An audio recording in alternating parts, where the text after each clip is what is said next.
To begin the program, I would like to introduce Robert Rosencrantz, Chairman of the Rosencrantz Foundation, the sponsor of this evening's debate.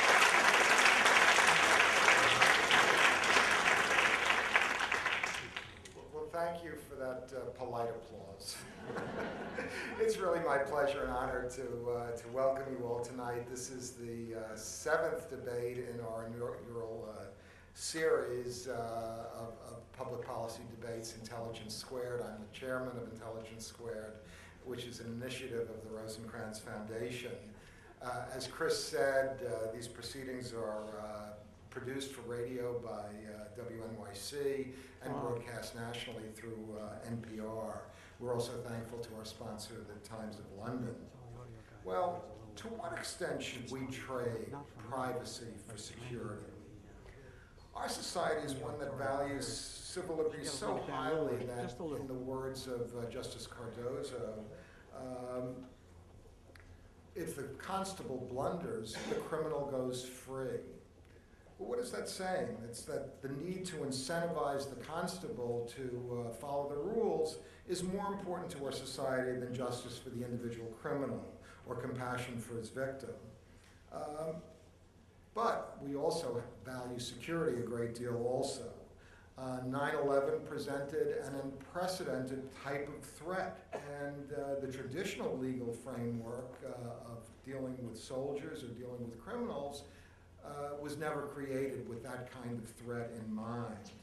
So it's sort of self-evident that the lines that were drawn prior to 9/11 must be drawn differently. But the question is how differently? And one would expect a lively national debate on an issue of this kind of importance. It's very timely.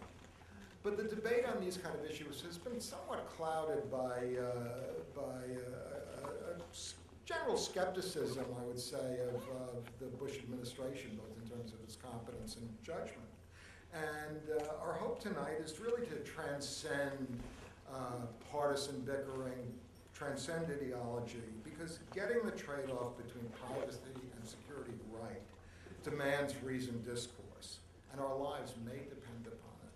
So it's now my real pleasure to turn the evening over to the stellar panelists that Dana Wolf, our executive producer, has put together this evening. Our moderator is Chris Bury, who's known to you all from ABC News Nightline. He's reported extensively on national politics and policy issues, including the intelligence community. He anchored Nightline from Afghanistan, from CENTCOM War headquarters, and a network first from Fort Meade headquarters of the National Security Agency. He's earned 5 Emmy Awards for his work on Nightline, received Columbia University DuPont Honors for his reporting on World News Tonight. So I'm pleased to hand the evening over to Chris Bury. Thank you, Bob, for that kind introduction. And I'd like to thank you as well for your considerable efforts to raise the substance, elevate the substance, and the tone of public conversation on matters of public policy. We're all grateful for that. Thank you. Now I'd like to welcome you officially to the 7th Intelligence Squared U.S. debate.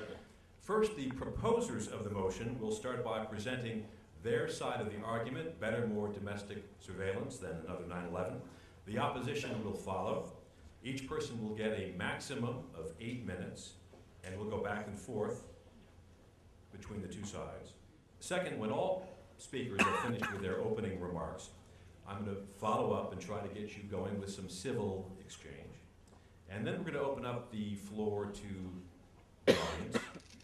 And for audience members, we'd ask you to keep your questions short and to the point. You may want to direct them at an individual panelist, or you may want to direct them at one particular side of the argument.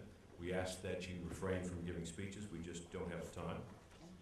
After the Q&A, each debater will make a final statement lasting not longer than 2 minutes. And after the final closing argument, you will vote on tonight's motion with the keypad, which is attached to the armrest of your seat. Finally, I will announce the results of the audience vote and tell you which of these sides has carried the day. Let me introduce our distinguished panel of guests tonight. For the motion, on my far right, spatially speaking only, author, columnist for National Review Online, and resident fellow at the American Enterprise Institute, David Frum.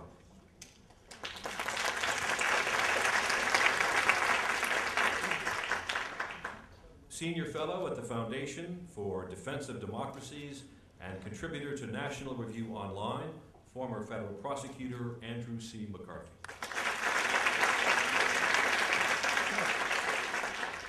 And to my immediate right, professor of law at the University of California at Berkeley School of Law and former Deputy Assistant Attorney General in the Office of Legal Counsel of the U.S. Department of Justice during 9/11, John Yoo.